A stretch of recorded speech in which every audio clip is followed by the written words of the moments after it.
Okay, so in this video, I just want to cover something before I can actually dive into demonstrating the rule of three inside of the mix, and that is how to learn EQ really fast. This is my favorite technique to teach people who are really struggling with EQ, and that is actually using analyzers. So right now here in front of me, I have the Paz analyzer from Waves. I really like this one. Logic Pro also has its own options where you can dive in and go to, here we go, metering, multimeter.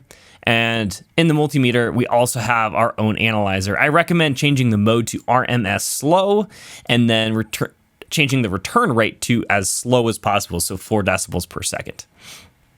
And both of these, again, will work just fine. What it does is it allows you to watch something that is showing you what frequencies exist in a sound, and then by being able to watch it, change it on the EQ, and then you can see what actually happens, and then you relate that visual to your ears, and therefore you actually learn and get immediate feedback of what sounds good, what doesn't sound good, and how to adjust things accordingly. Again, it's actually really, really powerful, and most people overlook that, especially when they're first starting to mix, because they listen to all these people who's been mixing for decades, and he's like, oh yeah, you should just use your ears. And that's great if you have been mixing for the last 30 years and have trained your ears to be able to hear everything, then that's awesome. But people are often biased towards what they currently do, not how they actually got there. So when I was coming up and learning how to mix really well, mixing with an analyzer up 100% of the time is so helpful because, again, it trains you to know what area of the frequency spectrum does what when I boost or cut it. It also helps when I'm becoming more fatigued.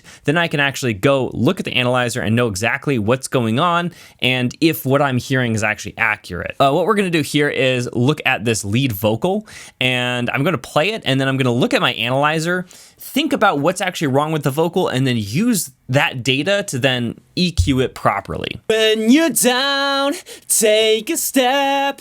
If you think you'll second guess all the choices you've ever made. So my initial reaction is that this vocal is really warm and kind of muddy, and it's not very crispy. And so you can tell on the analyzer, if we clear this out, you have a lot of energy around this 500 range, and then not as much in the mids or the highs. And so those are the two things that I'm probably going to want to fix right away. When you're down, take a step.